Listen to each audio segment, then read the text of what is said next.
waraxmatullaahi wabarakaatu. Isku soo noqosho dambe iyo kulan dambe oo xiiso leh. Afwan koley waxaan filayaa inaan soo kalaabsaamay duruufo cilado xaggay ka yimiday. Afwan baan leeyahay. Waxaan sii wadan doonaa casharradeennii taxanaha inoo socday course-keena cytology-ga. Aniga kusoo guda jirnay cytoplasmic organelles-kii in lagu soo kala qeyb jirnay san hore ugu soo sheegi jirnay. Maanta waxaynu geli doonaa mid ka mid ah casharradeennii cytoplasmic organelles-ka kaasoo ah lysosomes. Haddaba haddaynu ku sii soconno time-kan area awgeed lysosomes membrane bone baa lagu yiri. Membrane bone-ka kuley soo kala saarnay qofkii la socda kuley fahmaya. Membrane bone organelles weeyaan organelladii bone-ka lahaa kuwaasoo laga helo animal cells-ka. oo maxaa laga gooniyaad ka hari kartaa eukaryotic baa laga helaa warka ka dhadhasan kartaa oo maxaa ka maqan eukaryotic baa ka maqan ka dhadhasan kartaa inuu kuley casharkaana si fiican u kala garanay eukaryotic iyo eukaryotic waxa u dhexeeya kala duwan yihiin wixii magac lagu bixiyo. Waxaa lagu yiri qodobka labaad an intracellular digestion enzyme weeyaan kuwaas ka kooban baa lagu yiri contain kuwaas ka kooban fasciculus kiishash kuwaas oo ka kooban kiishashka haddaba maxay yihiin waa intracellular digestive enzymes waa enzyme macnaha waxa burburinaya baa lagu yiri lysosomes-kani kuwaas oo kiish ka kooban baa lagu yiri fasciculus ka kooban waxay soo produce karayaan ama soo sii daayaan baa lagu yiri wax ka badan 40 enzyme oo kala duwan oo hydrolysis enzymes enzyme wax burburiya macnaha ay ka dhigan tahay waa wax ka badan adumaadka abromuslim marka la qiyaaso. Haddaba lysosomes hydrolysis waxa lagu dhisaa baa lagu yiri mataqaanaa ama lagu soo segregation karaya baa lagu yiri raf endoplasmic kulanka ARK waxa loola jeedo kuley fahmaysaa filaya waa raf endoplasmic reticulum ka ayaa lagu synthesis galaya baa lagu segregation karaya waliba lagu soo kala saaraa halkaas oo dibadda lagu soo transfer garayo Golgi apparatus kuley waxaan filayaa casharkii raf endoplasmic reticulum iyo Golgi apparatus in lagu mid ka sii cashar ka dhigayni si loo kala fahmin kuley la soo kala fahmaa filaya waa lysosomes hadda waxaasi lagu soo mataqaanaa segregation garaynaya halkaas ARK raf endoplasmic reticulum dibadda la soo transfer garaya ama la soo gudbinayo Golgi apparatus halkaas oo laga soo sii deeynayo mataqaanaa fasciculus oo ku noqonayo kuley waan soo dhiganaa filaya qofkii ku noqdo fahmi karaa hadana ka socono lysosomes waxay ka kooban yihiin baa lagu yiri enzyme of baan ka jeedin BF taas enzyme kala duwan baa jira mataqaanaa oo kuwan ugu caansan yihiin kuwa hoos socda acid hydrolase protease nuclease phosphatase phospholipase sulfase d-glucuronidase kuley waa enzyme ugu caansan ee mataqaanaa lysosomes badan la adeegsado. Haddana ka socono lysosomes waxa lagu yiri waxaa laga helaa abundantly in phagocytic cells malka waa z way ahayd computer error bay dhacay waxaa laga helaa baa lagu yiri phagocytic cells ka laga helaa baa lagu yiri qaybaha phagocytes wax la qab mataqaanaa soo qaadanaa filaya phagocytosis sida baa lagu yiri neutrophils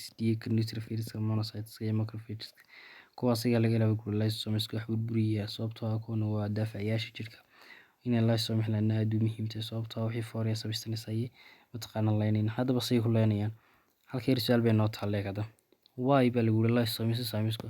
do not destroy cellular compound waxay loo soo sheegay inuu phagocytosis uu la socdo baa lagu phagocytosis habka wax loo qiimo mataqaanaa uu jiro ka qayb qaata gulsada dhiigga neutrophils monocytes iyo macrophages uu ka qayb qaato mataqaanaa la dagaalanka wixii foreign substance haddaba soo ku kala garan kara lysosomes kani mataqaanaa inuu jirkeena waxay waa intracellular digestive enzymes waa mid definition kamid definition lysosomes haddaba soo ku garanaya mataqaanaa why baado mataqaanaa lysosomes ka uu qubina ma uu leenin cellular components ka masalkeen waxa ku koobay sababtuna qoyn laba qodob muu noqonaya mataqaanaa xaalku ama laba qodob oo soo koobi doona kow horto membrane bone structures waa membrane xayndaab buu leeyahay lagu laba xayndaab macnaha ka dhigay xayndaab buu leeyahay xayndaabkaas uu saaciiday mataqaanaa in la soo enzyme la soo sii diinay la xadidnaadaan sidoo kale pH-ka lysosomes oo ka qayb qaata oo mataqaanaa jirkeenu pH gooniis kale lysosomes kana pH gooniis kale pH-kiisa waxa lagu qiyaasaa lagu laboratory 5.4 baa lagu qiyaasaa lagu pH-kiisa waa acidic buu noqonayaa halka ay mataqaanaa cellular components ka jirkeena uu iska yahay 7 hadda maqasho maxay neutral soma 7 wixii ka sareeya acidic base alkalinity wixii ka hooseeya 7 less than 7 wuxuu ahaa acidity marka lysosomeskan pH-kiisa waa acid waa 5.4 salkeena cellular components-kuna waa 7 moist waa taas sababta daba saamaxday mataqaanaa inuu ku dili waayo mataqaanaa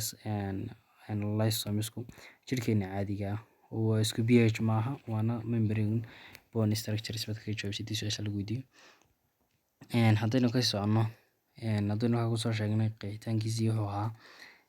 mataqaanaa lysosomeskan iminkana waxaynu geli doonaa mataqaanaa qaybihiisa lysosomeska afartan maalin kula qaybin doonaa multivesicular bodies iyo phagocytosis phagolysosomes autophagolysosomes iyo residual body oo primary secondary iyo tertiary loo kala qaado iyo kanu dambe residual bodies ka noqday isagoo magaciisa bedelay haddaba multivesicular bodies muxuu ka dhigay halguri format waxa samaysa lagu division early endosome waxay ka dhigan tahay macnaha mataqaanaa intaana waxaan la soo sii deyn endosome-kan waxa gudaha ku jira gudaha soo tahay intii wixii gudaha ku dhex jiray lysosomes ama kiishkiira ku dhex jirin ay mataqaanaa ayaa la odhanaya mataqaanaa marka early endosome haddaba waxa lagu waxay ka samaysiin meel division early endosome kuwaas oo ka kooban endolytic fascicles macnaha fascicle endolytic gudahooda wax ku dilaya kiishish gudahooda wax ku dilaya kuwaas oo noqonaya late endosome markay noqdaan waxay burburin karaan mataqaanaa wax okay labaad oo phagolysosomes wuxuu ka dhigay wuxuu soo formal garaysan yahay lagu soo fusion garaya phagocytic vacuole meelaha bannaan waa meelaha vacuoladii bannaanaa ee loogu talagalay in mataqaanaa wixii burburinaya galama fascicles oo noqdaan vacuoleka waa meel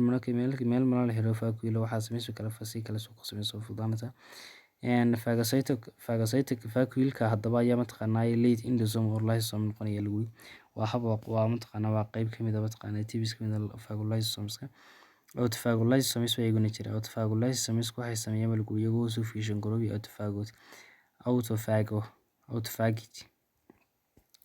autophagy kan wuxuu ka dhigaya mataqaanaa in mataqaanaa wixii dibadda loo saariyay vacuoleski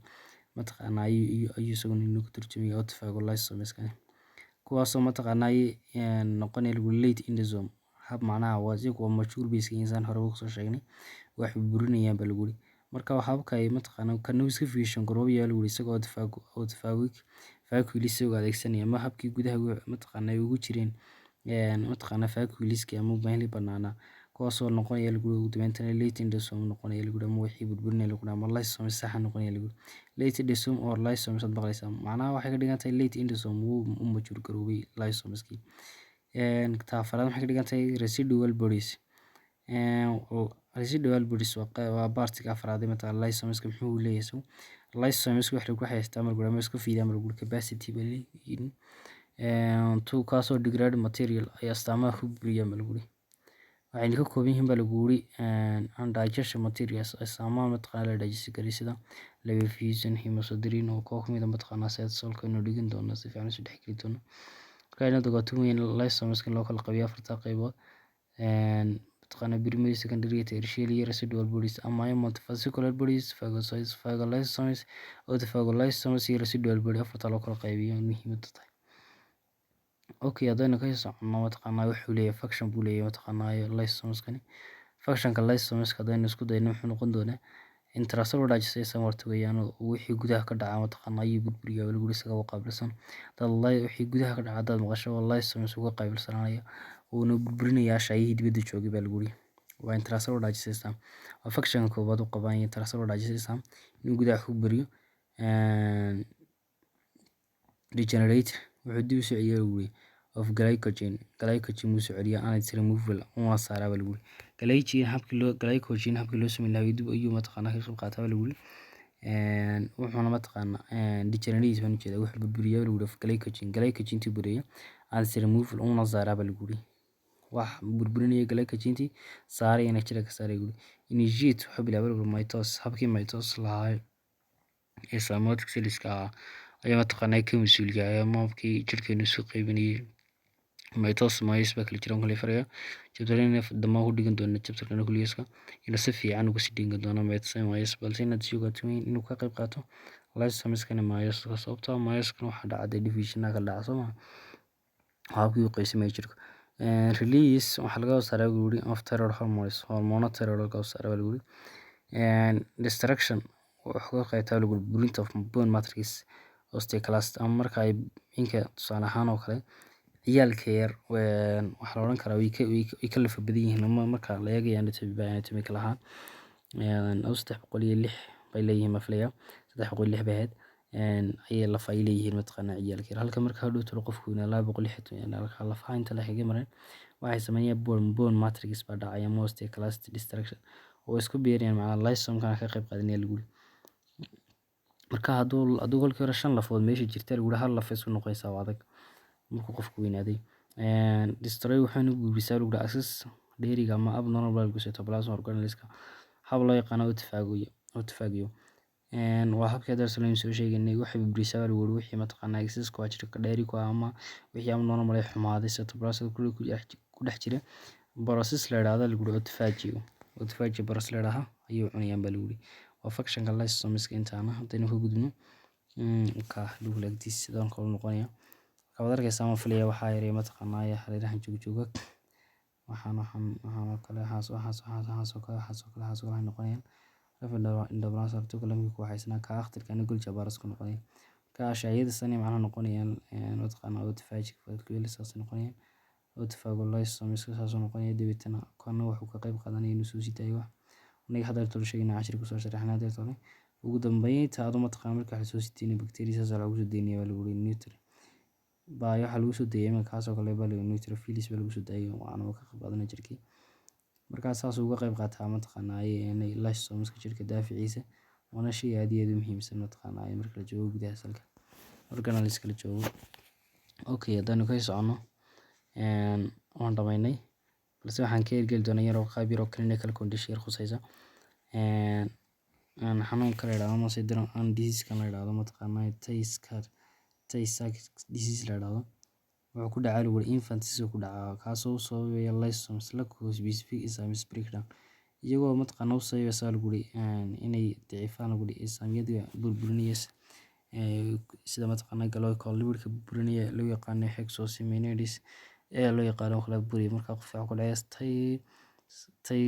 Tay-Sachs disease baa ku dhacay mataqaanaa lafiis buran ciyaalka yar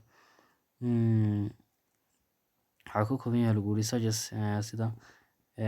glycolipid artificial glycolipids iyo qaar kale oo mataqaanaa ay ku badan yihiin lagu membrane-ka oo ama nervous cells accumulation waxa ku badan lagu under digestion burburinta lagu glycolipids lysosomes interface with nervous cells ugu dambeynta wuxuu macnaha shaqo fargaliya lagu xanuunka haduu sii kordha lagu mataqaanaa nervous cells-ka soo ugu dambeynta ku soo lagu qofka mental retardation maskaxdu wax ka noqdo blindness indhalaan